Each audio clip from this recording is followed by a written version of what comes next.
Come on in. Come on in. The table is spread and the feast of the Lord is going on.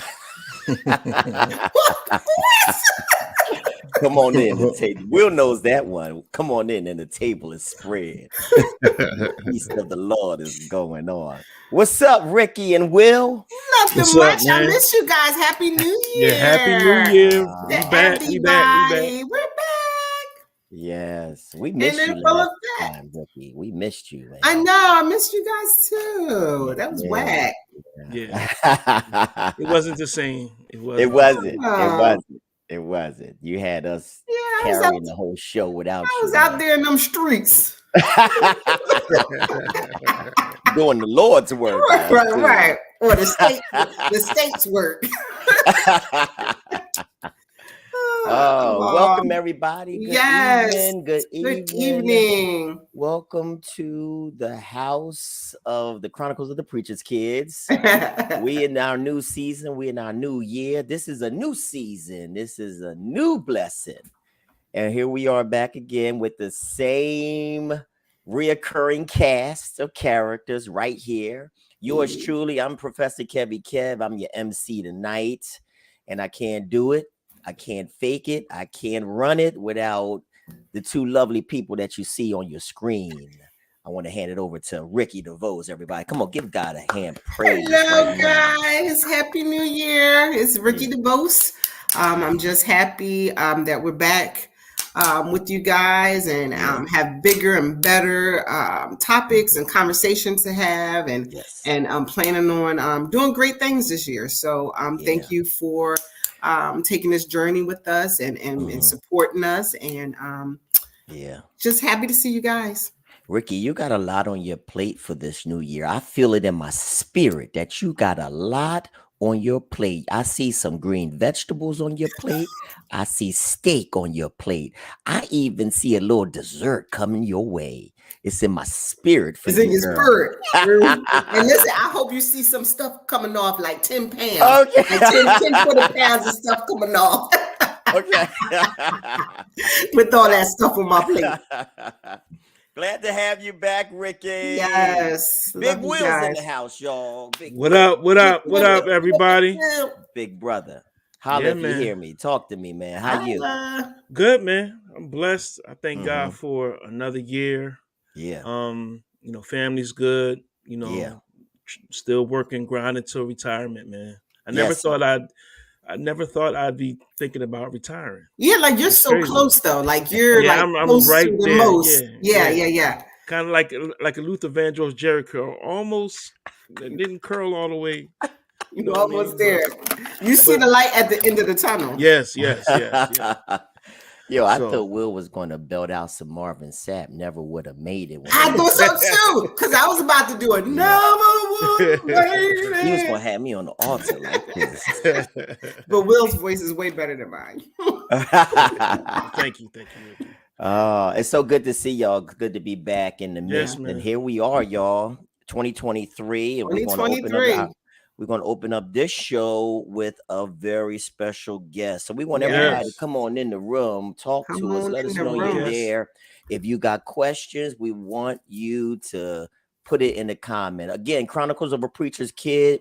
Like, share, and subscribe on our Facebook page and also on our YouTube page, Chronicles of a Preacher's Kid. I don't know what episode we in, but we thank God that we're just live right now. But we got a great show. We got a great guest. We got a great topic tonight, y'all. And we want to get it started. We got our guest tonight, Douglas McNeil Reed. I'm going to read a little bit about Brother Reed. Read about Reed. All right. Reader. Read. I'm going to read a little bit about him. And then we're going to bring him on. Douglas is executive consultant, Black Festival, one of the largest festivals on the East Coast. He's also former director of partnerships, Black Men Heal. He toured with the co-facilitator Reginald Howard on the Black Men Need Hugs tour, with stops in Baltimore, Chicago, Atlanta, Philadelphia, and also participated in Charlemagne the God's Mental Wealth Expo. Doug is a mental health agent and advocate. Douglas is also a retired senior non-commissioned officer, Army reservist, and CO, corrections officer. He believes that if you can reach the youth at an early age through mentoring and education, you may be able to prevent them from becoming involved in negative behaviors that lead them into the criminal justice system. His passion and dynamic presentations have led him to be the featured speaker at many businesses, churches, and organizations, events, including Wharton Business College, Newark Trust for Education, as well as a panelist for the Male Mental Health and SEL Summit. All right. And I want to bring on right now our guest tonight, brother Douglas McNeil Reed, y'all. Come on, give it up. Yeah. Yo, Lord, all yo, right, all right. Yeah, please be seated. Please. Yes. You need to address the house real quick. Okay. All right, Douglas, we good. We're glad to have you tonight, man, to chat it up with us and have this dialogue. We just want to. We've been focused on a lot of issues in the church, and a lot of things. People leave the church for different reasons that people leave the church, and also different issues that people that are still at their local church, some of the things that they deal with on an ongoing basis. All right. Are y'all hearing me? Am I a little fuzzy? Am I breaking up a little bit? We good? We can hear you, but you're a little frozen, but you're good. I was okay. All right. The devil's in our devil's in the mix. I hope the devil's not here because I'm here now. All right. Yeah, Lord, help me out. Yeah. So we want to deal with a few, some discussion and some questions about mental health in the church. And one of the things historically, the Black church hasn't really had a good reputation when it comes to mental illness, mental disorders, with individuals that attend their church or that are in the community of the Black church. We haven't historically had, a good understanding or a good way of how we dealt with mental illness. It was usually, the laying on of hands and the casting out of that devil that's either causing a person to have suicidal thoughts, depression, work anxiety, whatever clinical diagnosis that we know of today. Back in that day, and I'm talking about, I'll be 50 this year, y'all. So, Ooh, the big 50. Yeah. So I can remember, being young and seeing how a lot of preachers, kind of dealt with individuals that I now know were suffering with mental illness during that stage. So talk to us a little bit, Brother Doug, how the church currently views mental health versus how they historically. I know I touched on it a little bit, but just give us your take on, how we've progressed, if any, with the Black church or with just ministry leaders in general. Yeah, I mean, you hit a very vital point as far as, one thing that we learned in the church and coming up was, we pray about it. You said to lay hands on it. But we know that God is the creator of all things. God gives us the gifts for us to operate in this thing called life. So God has given us these gifts. Yeah. So when we look at these gifts that God has given us, and some of us become educated, go to college, and there's a whole lot of other things that we do. And then some of us got to have the gift to even deal with people. We got to. I mean, that's a whole separate gift. So now, when we look at those gifts, and now we make the comparison about the church. We talk about the pastors and their viewpoint. Yeah, we can pray it away. But we need some more help, though. Okay. You know what I mean? So we need some help. And are all our pastors really gifted to address the mental health concerns? Did they go to school for it? Okay. Are they seeing clients on an everyday basis? Right. Are they doing that? But see, I know some people that are gifted to do it, that went to school for it. Yes. They became psychologists and they became therapists. So they went to school for it to learn how to operate in this space. Yeah. And guess what? And you know what? And by surprise, they believe in God. Right. Okay. So if they're going to believe in God and they've been gifted, so they can operate in this space when it talks about mental health. But are the pastors going to lean on them for their advice? Yeah. To talk about mental health, to deal with Sister Ricky that's having some depression issues, right? Yeah. Or now, and I get the marital, you know, like we address that. But when it comes down to those depression issues and mental illness, or just mental health, period. Yeah. And our pastors, what they like is, and I know they don't want to admit, but they like the power, they like the attention. Yes. And they think they can solve all the problems. So even in the word, it says, if you place all your cares and concerns on me, that's what God told us to do. Yeah. He didn't say put them on the pastor. Yeah. Yeah. He said put them on me. But if you're having these kind of problems, you got to go seek help. Yeah. The pastor can't solve all your problems. And then if we're really good Christians, we're not going to give it all to the pastor anyway, because he's dealing with what? How many other things is the pastor dealing with? So we don't want to give it all to him anyway. So why not go out and get it from people that can actually talk about this, that went to school for it?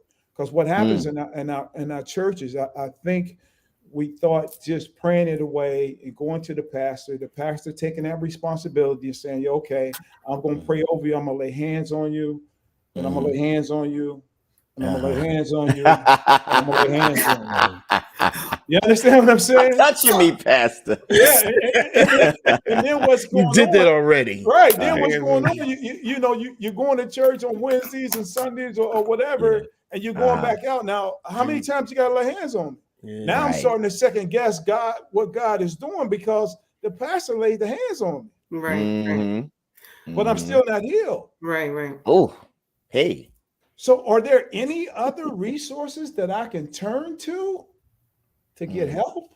Well, I what do you think about this, Doug? Like you're saying, like the pastors aren't equipped to deal with they might be equipped spiritually. I know what the word says. I know what you should believe. I know what you should do. But then that natural part, that physical part, dealing with the brain, dealing with, how the brain functions, fight or flight, and why does this trigger me, and blah, blah, blah, blah, blah. They're not equipped to do that part.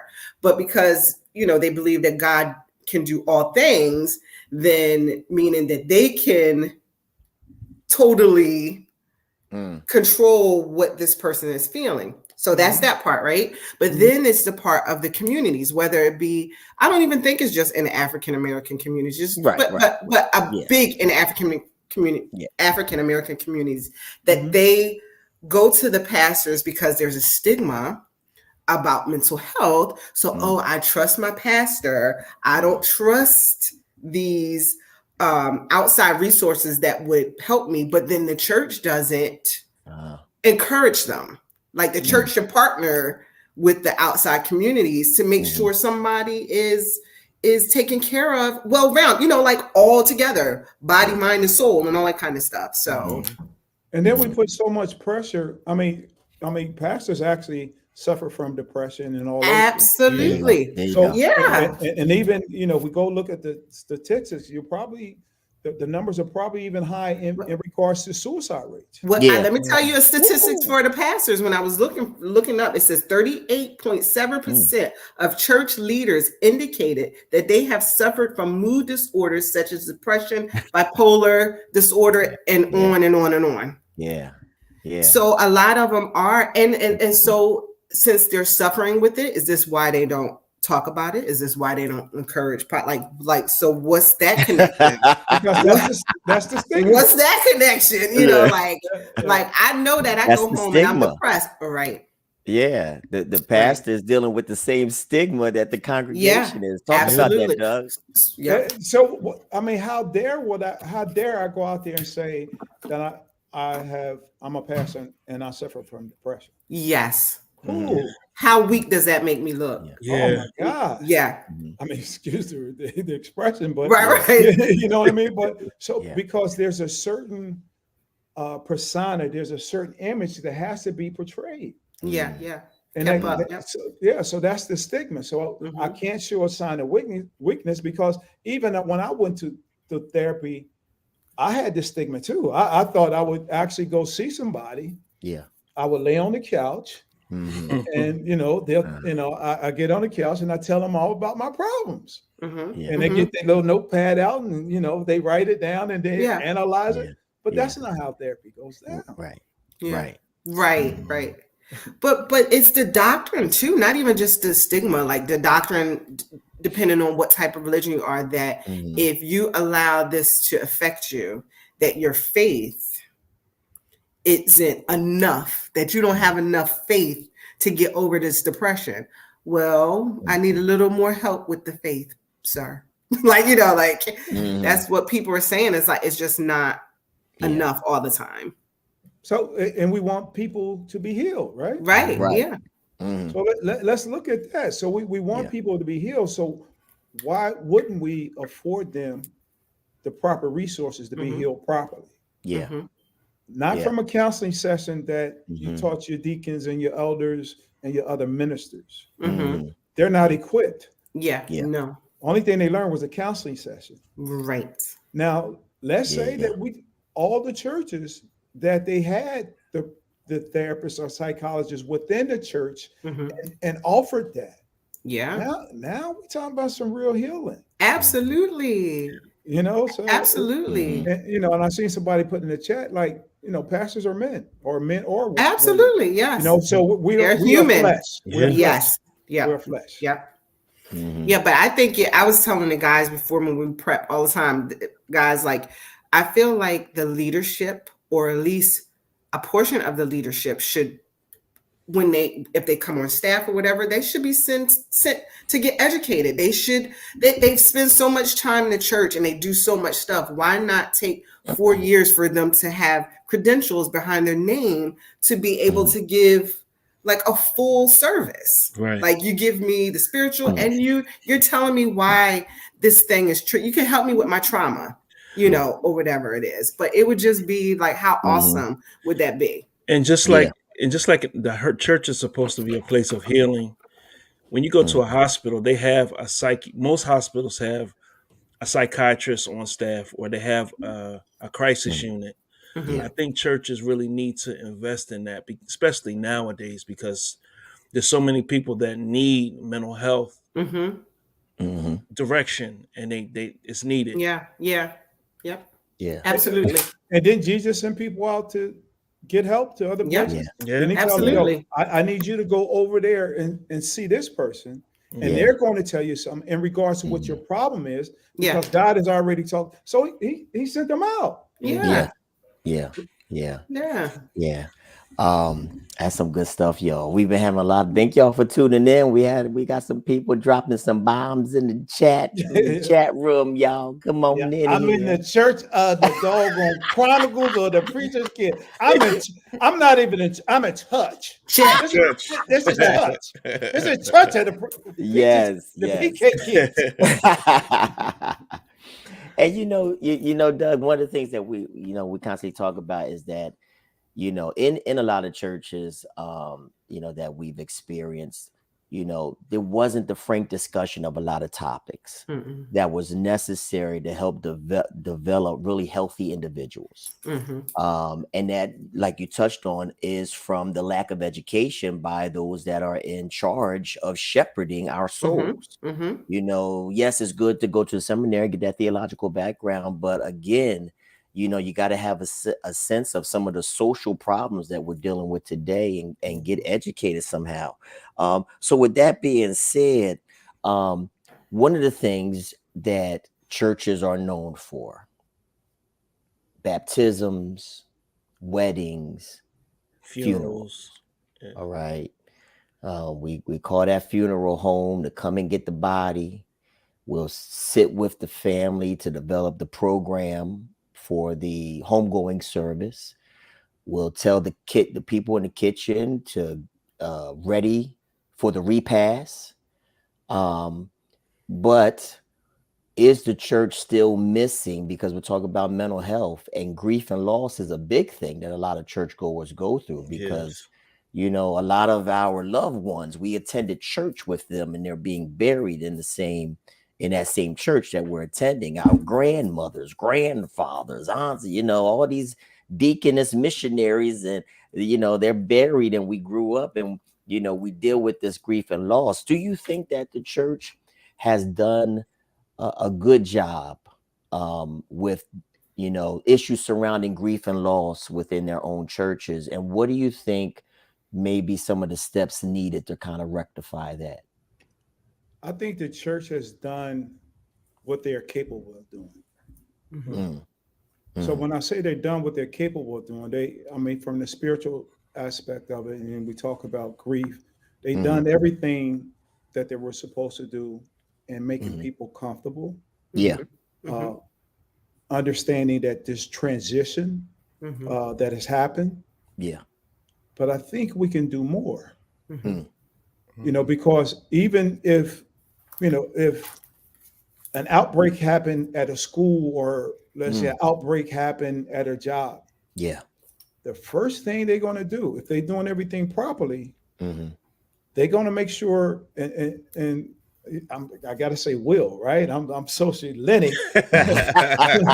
something Call him Lenny. Yeah, something that Lenny said was there's always a crisis intervention team.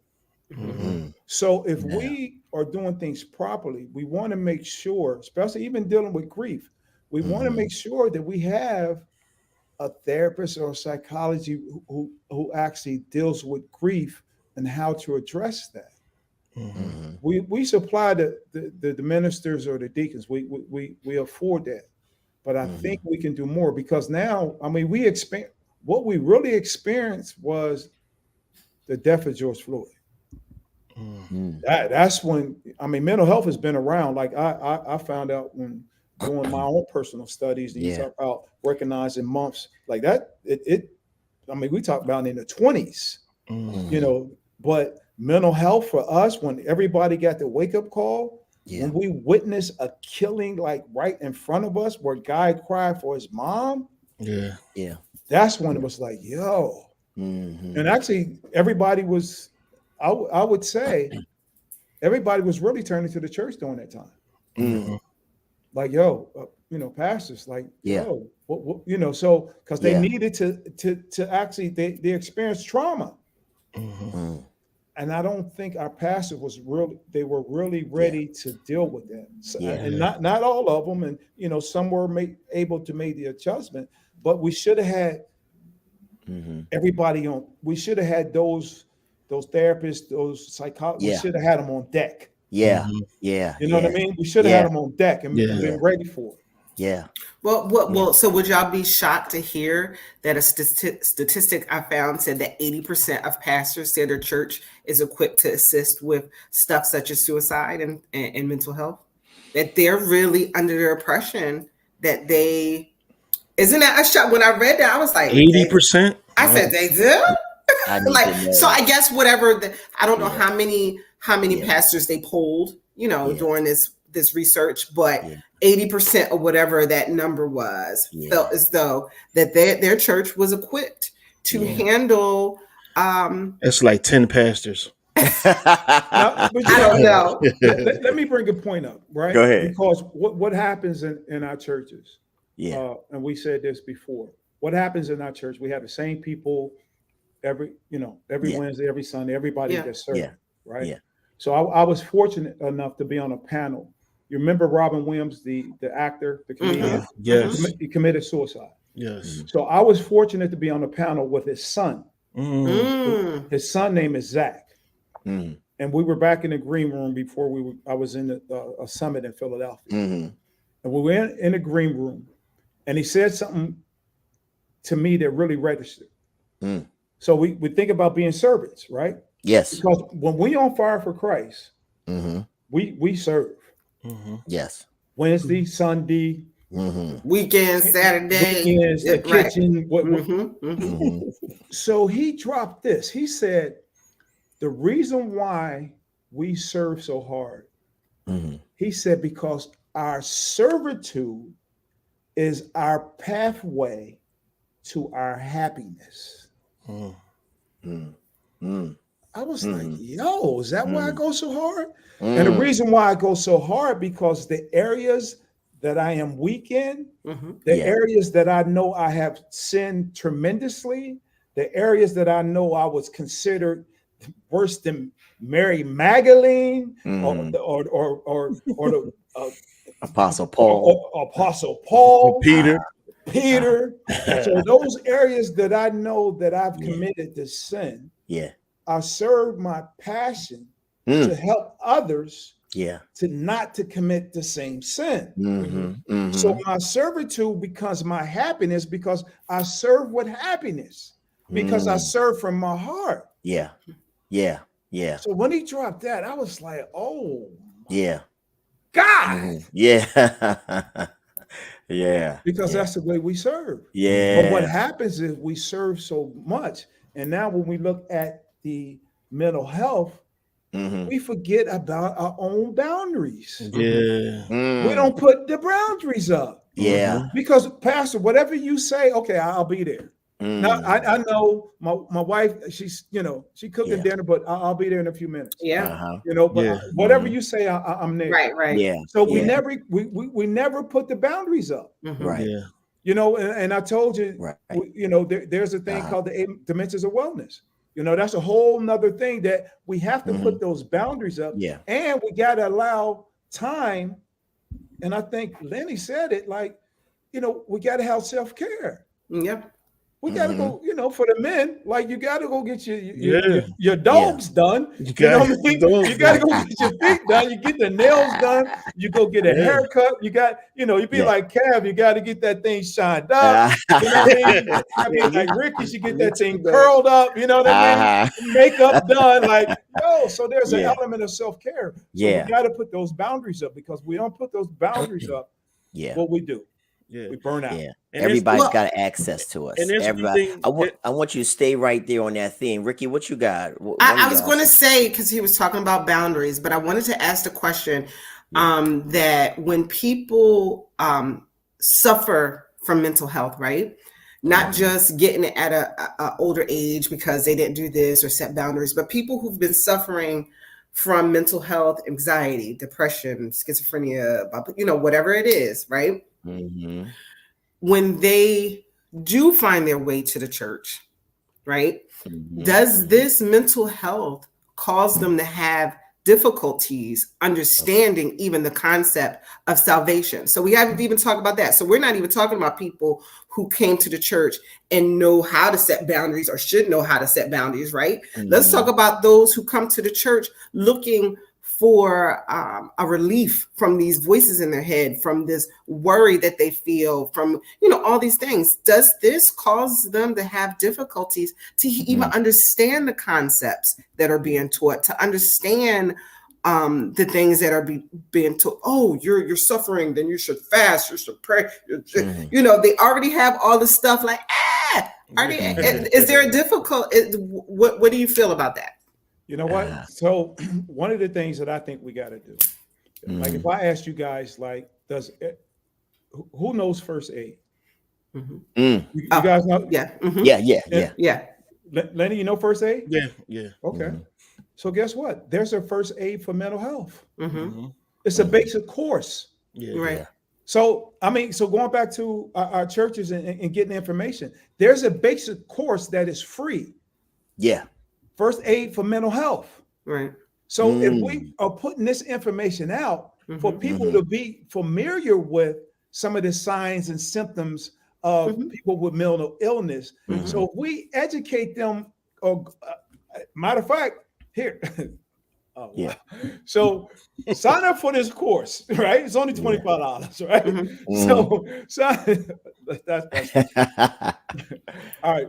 So there's a free course. Sign up for the free course for mental health, mental health. So we put that out to our congregation. Now we're educating. So now, even as we get together and everybody's familiar with the first aid, we all as a congregation, when something pops, not pop off, but when something happens, or somebody has a panic attack right there in the church, or you see somebody, I mean, because if we really look at it, let's go deep now. Yeah. So one of the things that I did, that I know I did, was I went to the altar. When I went to the altar, there was a release, and that release was all my tears that I let out from all my sins. I cleansed myself. Yeah. But you know what I was also doing for real, or what I was suffering from? That was depression.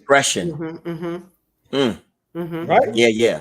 Everybody came up and prayed and put hands on. Yeah. But after I left, how did I deal with that? Yeah. Right. You know, so but I'll go back to what you're saying, Ricky. I think first we have to utilize the resources that we have. That resource is a free course on mental or first aid for mental health. Yeah. If we educate everybody about that, then I think when we in that element, or we know people, or the pastors know people that are suffering, even they can be able to recognize some of the signs. Yeah. Well, because it's like, so if you're dealing with somebody with schizophrenia and they're paranoid and all that kind of stuff, like some things don't get past here, you know, because of what they're going through, that torment that they're going through mentally, right?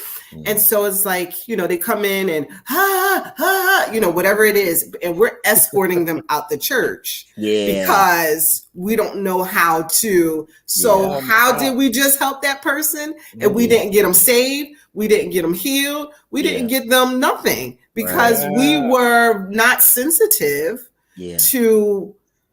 or educated or equipped. Let's just put all to handle that thing. So we escort that person out and like, I'm sorry. I hope you find help.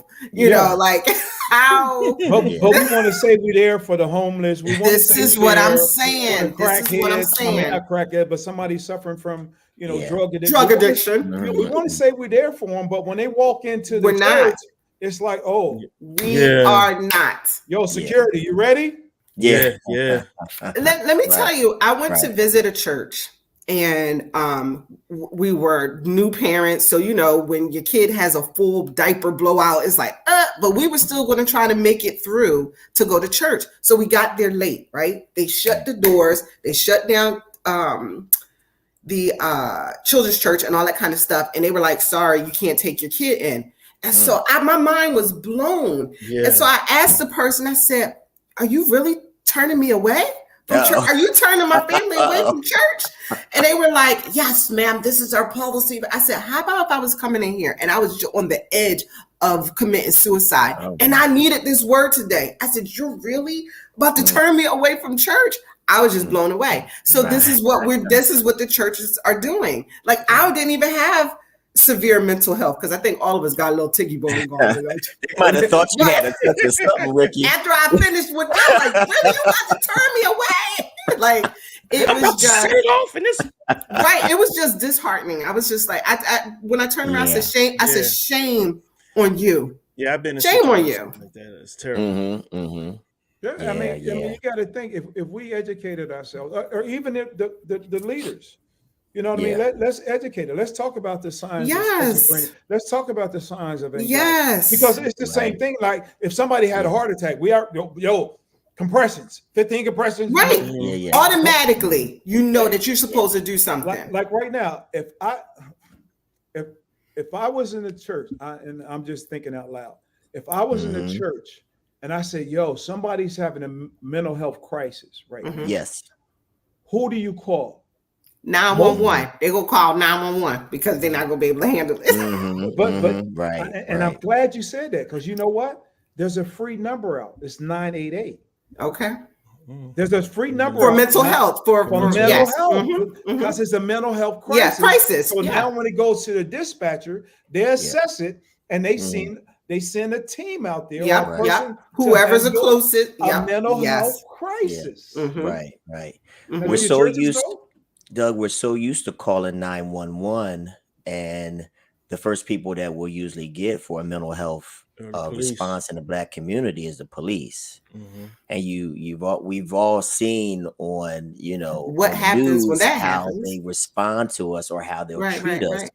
men or women, when Yeah. we're dealing with a mental health issue. We just saw a Black woman that was gunned down maybe about a year ago, but she was going through a mental health crisis, and her family called because she was going through a mental health crisis, but her life was taken. So Doug, we didn't touch on so much stuff. We had 7:38, and we still got a few things we want to get through. But you already hit us with. Wait a minute. What, is this offering time? I don't know.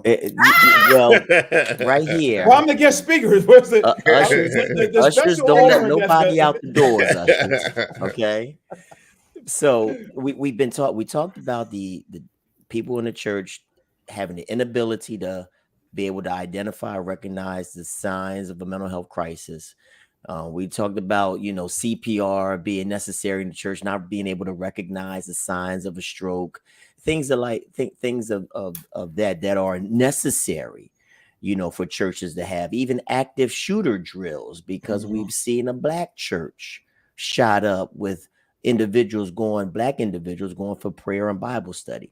I want to go back to what you were talking about earlier when we were talking about how many of us in ministry wear so many different hats, and we feel obligated and we're called upon to make sure that not only financially we're able to give when necessary, but also that our presence and we're visible during every service whenever the pastor calls, and the toll that it takes on not just me, my family, as well. Am I breaking up? Are y'all Yeah, a with little me? bit, but you're back. Good. Yeah. Okay, all right. But just the toll that it takes on that individual and on that individual's family. Why do you think, Doug, that we feel so obligated to put all of our time and our effort in ministry when other areas of our life might be kind of falling apart or falling to shambles? Is it just within that individual? Is it some of the guilt that is put on us by leadership in the church? What do you think is some of the one of the or the biggest driving force that makes us feel so obligated even when things might be falling apart in our own personal life? And I have to go back to, and I think I have my sheet here. I have to go back and really say, what does wellness look like? What, I mean, for us to be well or wellness, what does that actually look like? It looks different in each individual. Exactly. It's specific to that person. But when we think about wellness, if we break it all the way down, I told you I'll talk about the 8 dimensions of wellness. That's your financial. We talk about our finances being in order. That's your physical. We're talking about being, physically fit, eating right. That's your occupational, as far as where you work at. We want you to be happy at work. We talk about your emotional state of mind. We talk about your environment, how we talk about going green. We talk about nature. We talk about this is where the wellness come in, because we talk about spirituality, and then we talk about our social, and then we talk about all those things. That's your complete wellness. Now, I can even tell you, for me, and this was why it was a wake-up sign when I learned the 8 dimensions of wellness, because I got it from a spiritual standpoint, and I even got it from the financial standpoint. I got it from there, but when I look at, and not to say each area has to be equal, No, right. but at least 80% of that, my concentration was on the spiritual, because that's where I was serving. I was there. I was doing it.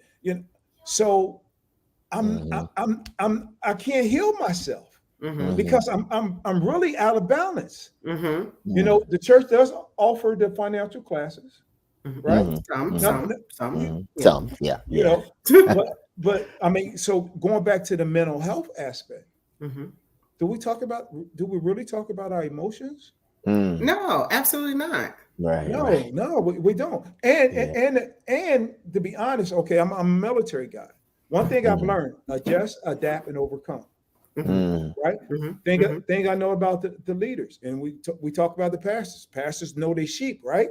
Well, if you know your sheep, you got to know that the one that's there every Wednesday, Saturday, Sunday, whatever. Guess what? He's burning himself out, and he actually needs. He or she needs for you to tell him that, because if you don't, they're going to continue. But when it comes out, it's almost like things got to come out from the pulpit for people to really understand. Right. Or you got to know where you are and what the motives are, because the pastor should be caring about the mental well-being of their church. And if they don't, then they need to kick rocks and blow bubbles. That's as simple as that. And it's so selfish. And I'm supposed to know my sheep. Yeah. Or at least feel the vibe. Like, you might not know everybody specifically, but you know that Deacon so-and-so should not be at every event and neglecting their wife and their children. Yeah. and Lord, oh boy, Lord forgive them. Go ahead, Lenny. I think life balance should be taught. Life balance and wellness should be taught in church. But it won't, because it would take away from motive. That's why they need to take a Sunday and teach that. I remember one church that I attended, they took a Sunday, it was no preaching, and they had different things in the church for the people of the church. It was like a massage table, stuff like that, and different things to really help with wellness. One thing that I learned from my job and working for social services is kind of like it's servitude. And one of my mentors, she taught me that you have to have work-life balance. You have to have a threshold when you come in and go out of your job. And you kind of have to be like that with church, not turning off your spirit and not turning it off, but you have to know what is too much and what is just enough for you. And for your family. Like, our jobs are stressful, and I made it a point, since I've been in my job for 20 years, and I always made a point to cut off what's going on at work when I get to a certain point, instead of bringing that home. Yeah. You know what I'm saying? So you really have to change. You really have to change it up. You can't bring anything home. You have to have boundaries. That's the word I was looking for, especially with church, because it'll take over. You'll burn out.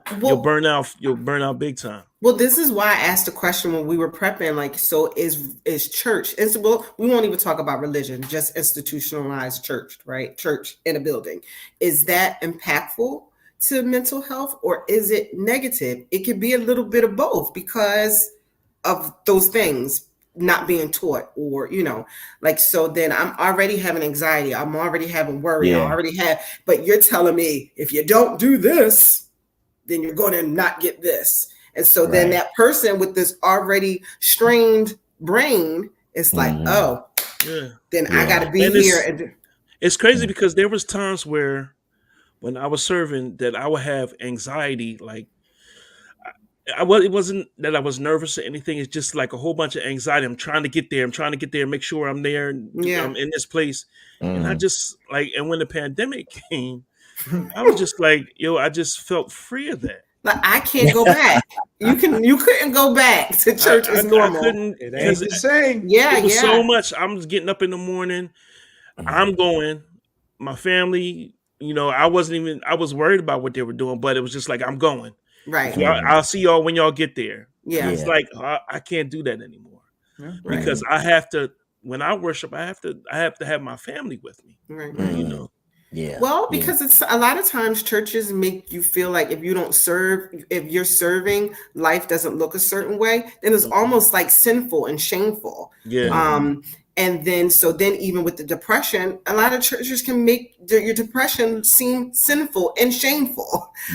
So it's just the vibe of each church. And then you're serving so hard, you don't get the word. Yeah, right. You're not even there. You're there. You're presently inactive. Like, right. Yes. I'm working. Yeah. Talk about that for a second, Doug, because I remember in the Bible, Jesus had God on Martha, because Martha was busy serving folk, and she was mad at Mary because Mary was in there listening to Jesus. And Jesus was like, Martha, you're doing a good thing, but you're worried about the wrong thing. Mary's in there at my feet, trying to receive of me. You're doing a good thing, but you're worried about the wrong thing. And you talked about how we don't really get ministered to when we're constantly moving and assisting, and we're the what you call it, I forget, the armor bearer, things of that nature. How important is it for us to also be ministered to? I think it's very important. And one of the first things that that you have to have, and we all know, you personally have to have that relationship. That relationship, that you and God have to have a relationship. And then now, as we go and we become, because I want to serve with passion. I want to serve and be happy. Yes. It can't be a job. Yeah, so mandatory. So so many mandatories. I need you here. It can't be a job. So as Lenny said, so now we got to set those boundaries. And that makes a world of a difference, because then that's the balance in our lives. That relationship is so important, because I don't want to continuously serve and not get the word. And then you tell me, I gotta understand what's what did we talk about? Well, I don't remember what we talked about because I was serving. I was parking lot ministry. Right.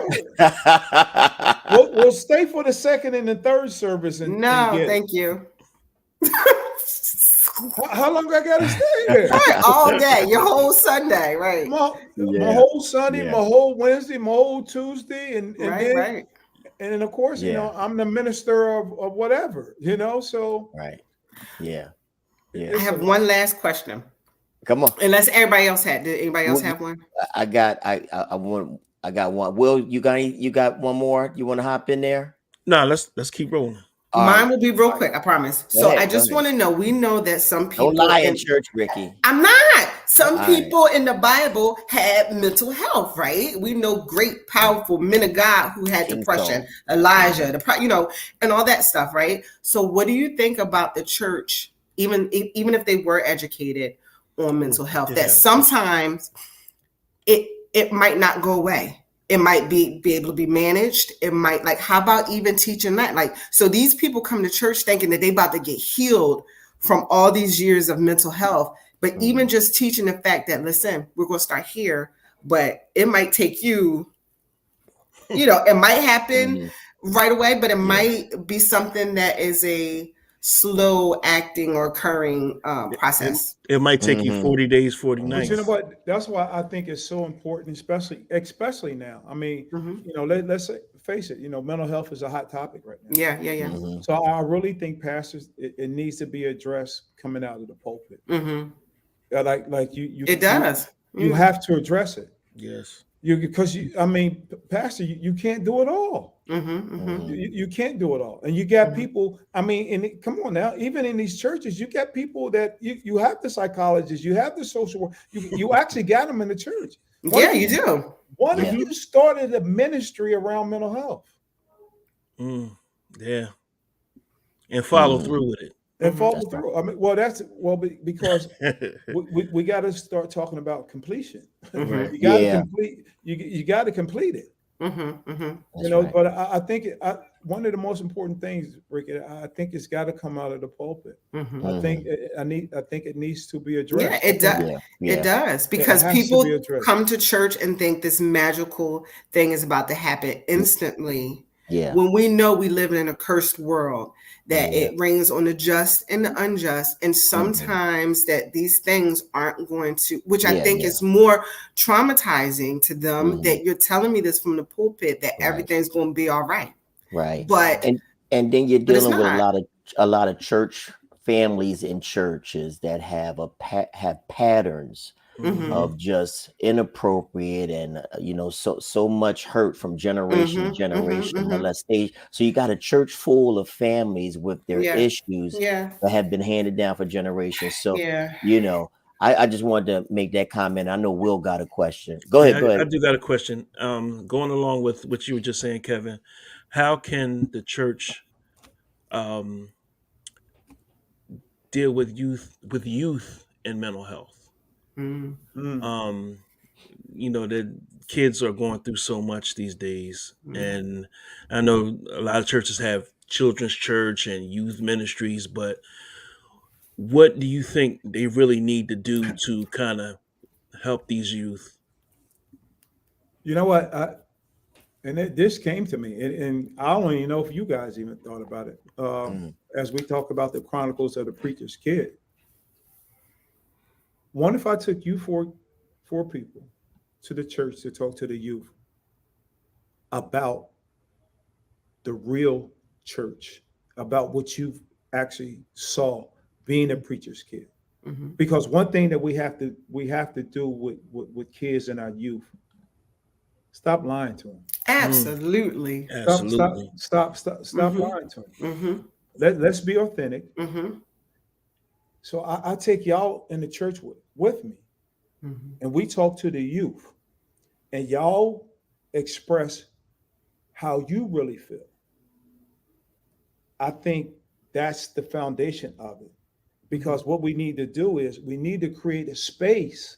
Safe and this space. is why you preaching now, Rick. Pastor, Rick had that voice.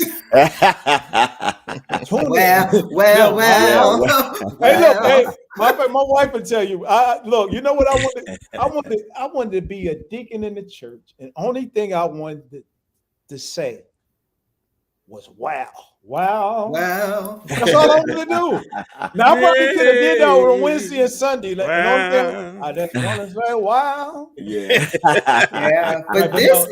But seriously, I think honestly what that is, we have to be before we even get to that mental health, we have to create a safe space. Absolutely. And I think, as you guys are bringing this to the forefront, conversations, like real conversations, like this, and expressing that as far as what's really going on. Because what happens is we're not going to talk against the church and name names and all that. What we want you to realize, though, and my wife, we did it back in the day. She calls, there are issuations in the church. Some issuations, yes. So we got to talk about those. That's good. We got to talk about those issuations. Yeah. We can't put the blinders on forever. Not anymore. Yeah, not no more. You could do that 50 years ago, but you can't do that now. No. That's right. No. And with the youth, especially after COVID, because COVID has really put a hurting on our babies. And not saying that kids were dumb back in the day, but kids are smart. That's right. Kids are smart. They know they can sniff out when you're not being real. Not being genuine. Yep. Genuine. No capping with the kids. No capping. No capping. Right. You capping. All right. Man, Doug, you done gave us so much tonight. We might need a part two. Yeah, we do. We're gonna have to have you back. But I want to open up with a quick, larger discussion, and then we want to hear some upcoming projects and things of that nature from you. But I just wanted to drop one comment. You talked about with pastors going through depression, and I just want to make one comment. You often, just like for us who have been working in ministry, we miss the word and we need to be ministered to. It often struck a chord in me to see sometimes when the pastor will bring in a guest speaker, because that was a time for the pastor to be fed as well, because oftentimes they are giving, they're studying, they are preaching, they're laboring in the word, so they're being emptied out pretty much. But you'll see when one of their friends, their boys, come and minister and preach there, and you can see that they're being filled. It's almost like a therapeutic session that they're having, where someone is really counseling the pastor. And then, you kind of see how emotional that they get. And just like you said, when you went to the altar and you cried, that was symptom of depression coming out. And Mm-hmm. known. And I can almost vividly see that in some of the churches I've been to where the pastor was spoken a word to them, and you saw some of the mental health, in your pastor that they were struggling with, and they needed that at that moment, you know. And but then after that, where was the follow-up for them? Yeah. You know what I'm saying? So but I don't Exactly. want you to say that. But so the larger discussion I want you to have, and I want you to drop on us real quick. And I want you to give your thoughts and to take your time with it. But on January 7th, and you talked about this a little bit with George Floyd, 5 black police officers from the Memphis Police Department severely beat 29-year-old Tyree Nichols, a black man, during a traffic stop in Memphis, Tennessee. Nichols was hospitalized in critical condition and died there 3 years later. They stopped him allegedly for reckless driving, pulled him from a car, used pepper spray and a taser on him. We all, many of us, watched the video. I myself could not. I think I'm suffering, like you said, from post-traumatic stress disorder Yes. from watching George Floyd suffer. Mm-hmm. So I could not. And then we can all remember how Rodney King was viciously beaten, and this was what I heard was similar in nature. I just want you to talk to us a little bit about this, because as black people, this is traumatizing, to watch this footage. How can we protect ourselves, our mind, our soul, when these videos of us being slaughtered in the street, by police, but by black officers, our own, that we believe the representation is so important in the system, and how it really has failed us in this situation. But just talk to us about what we need to do to protect our mind, to protect our peace, even though we're witnessing another incident of vicious police brutality. Phew. So, brother, I'll say I didn't see the video either, um, because there's a lot of angles. He talked about a part two. I'll definitely be willing to come back for a part two. Yes. Uh, One, and I'll just express this. I have a pastor friend in Memphis that I've been talking to, that he confides in me.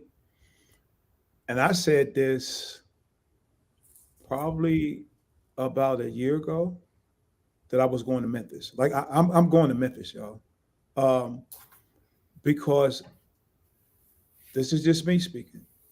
There's a a spirit in Memphis that people are dealing with from generations and generations and generations. Mm. So even in regards to that, I almost like God let me know that there was something there. Mm-hmm. But anyway, Mhm. I worked in a prison for 20, well, almost 30 years. I've actually worked with officers, good officers and bad officers. So that brings me back to these 5. Mm. And it was always, now for me, it made me uphold the law to the best of my ability, Mhm. because I wanted to represent, you said it, I wanted to represent who I was, not only as a law enforcement officer, but being black. Mm-hmm. Matter of fact, I had an inmate tell me one time, because even in the prison system, when you're dealing with white officer, the racism.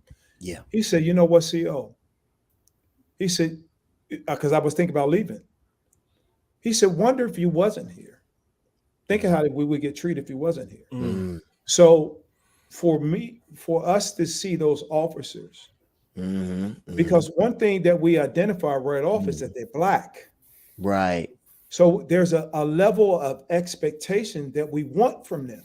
Mm-hmm. Not only being black, but being a law enforcement officer.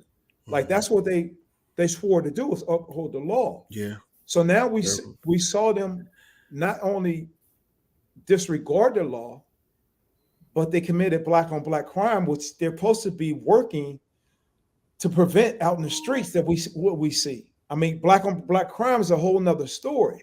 Mm-hmm. So now now for me, just like you, I experienced that as a law enforcement officer. Then I experienced the black on black crime. Then we experienced death. Yes. In front of us, like we were never seen 40, 50 years ago at Lenny Express. So many thoughts run through my mind about that. And I don't want to see it. So when I don't want to see it, we have to create boundaries. One thing about social media and everything, and it's called the World Wide Web. Yeah. Like people have figured it out how to keep you on the World Wide Web for hours and you don't even realize it. So if they've done this and we contribute to it, because now we're posting and reposting, everybody got their viewpoints. You got to turn it off. Yeah. So you got to have your own strength now, because it takes strength, because it's easy to get tied into social media because you click. Yeah. So you got to create those boundaries. So you have to we talked about self-care. Self-care is creating boundaries. Yes. You got to create those boundaries to cut that stuff off. We brought up something, and everybody do it the most, like me and my wife do it. Everybody, it's called fasting. Yeah. Fasting doesn't have to be for 21 days. It ain't got to be for 40 days. It could be for 24 hours. Yeah. Cut social media off for 40 hours. 24 hours. Yeah. Cut the news off, the TV off. We talk about that now. Matter of fact, you know what? Let's work on this relationship. See, I played ball in high school, right? So in basketball, you got to work on your vertical. Everybody wants to dunk. Yeah. So I can't jump no more. Right? a black man can't jump. You don't got them knees no more. Them knees. Right. So, but what I need to do as I grow older and wiser, and I went up to the mountain with Moses. That's where all this came from. Yeah. So what happened was I need to work on my vertical. So separate yourself, create those boundaries, and work on. I need everybody to work on their vertical right now. Yeah. I need you to work on a relationship. That's a word. So. Well, are we going to give Doug some time?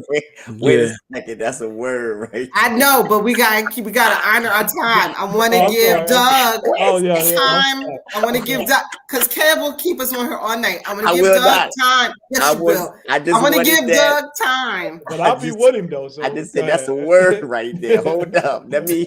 No, Doug, we need you to tell us about your upcoming projects, your passions, whatever you want to share to our viewers real quick.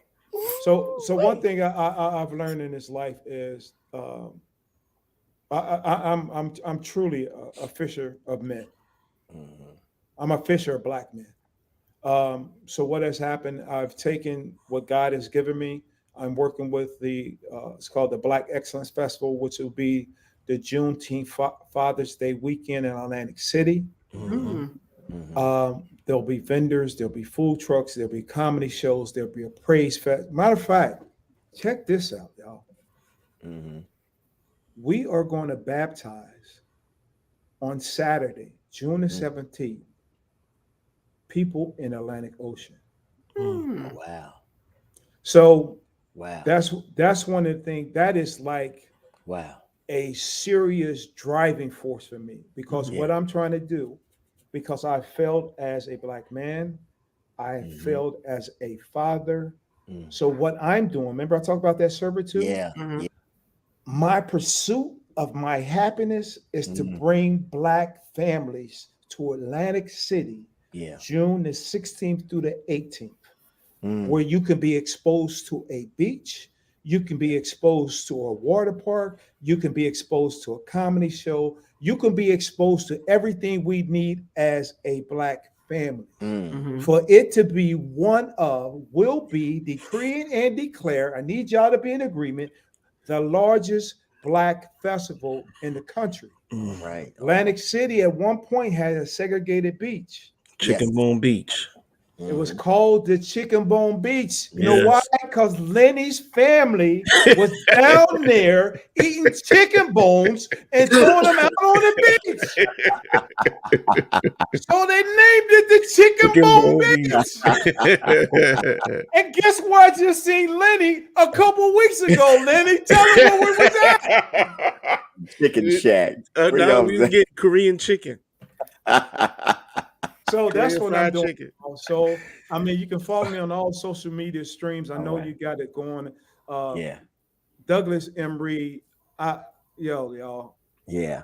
I'm just out here. I as they say, I got more years behind me than I got in front of me. Yeah. Right? I'm looking at this. I celebrate 60 years in September. Right. God bless you, man. All right. This big one. But I'm looking at it as wisdom. Yeah. I'm not the celebrating type. But the wisdom part, I'm trying to get that. Yeah. So that's where I'm at. I'm just trying to impact families. Yeah. I appreciate you guys for having me on here. I appreciate your being authentic with this as far as what you bring into the people. Right. I appreciate your vulnerability. Because it's not easy. Everybody can't have this kind of conversation. Right. Everybody can't say, you know what, we're going to have some real conversations about PK kids. Everybody can't do that. So one of the things I say that everybody can tell a story. Everybody can't share it though. That's right. That's right. So, Douglas McNeil. That's a word too. That's a word too. That was an awesome conversation. Awesome. Got 3 sermons at least. Oh my God. Yes. Doug, we appreciate you. We thank you. We want to support you. Please keep us posted and all your projects. We can have you back. We could advertise anything that you have coming up. Yes, and we would love to have you back in the near future. And the Let's Go podcast. Yes. Definitely check it out. Let's Go podcast. Yep. Go check them out, guys. See the beautiful logo in the background. If I can just ask one thing. Go ahead. Make sure all the ushers of the Chronicles of the PK Kid, make sure all the ushers have an envelope. Go ahead. A token of love. You gotta give them a token of love. Yeah, we'll get them. And all the audio people, we got them. We got them. Make sure. And then my wife is out front. Give all the envelopes to my wife, and then Yes. We're gonna tap that altar for you. We're gonna do that, Douglas. Just make sure I get my tax deduction so I can give it to my tax lady at the end of the year. All right, guys. Well, any last words? Yeah, Douglas McNeil Reed on IG, Facebook, the D Reed Let's Go show on IG. Let's go. We want to thank you, my brother, to come and chatting with us on Chronicles of a Preacher's Kid. We had a great discussion. Thank y'all for awesome. Stay awesome, Doug. Good night, guys. Awesome. We love you, and we go can't wait to see you. Go Eagles in the Super Bowl. Go Eagles. Oh yes, go Eagles. Pray for my Bengals then, since y'all. Oh. Good night. Good night, y'all. All right.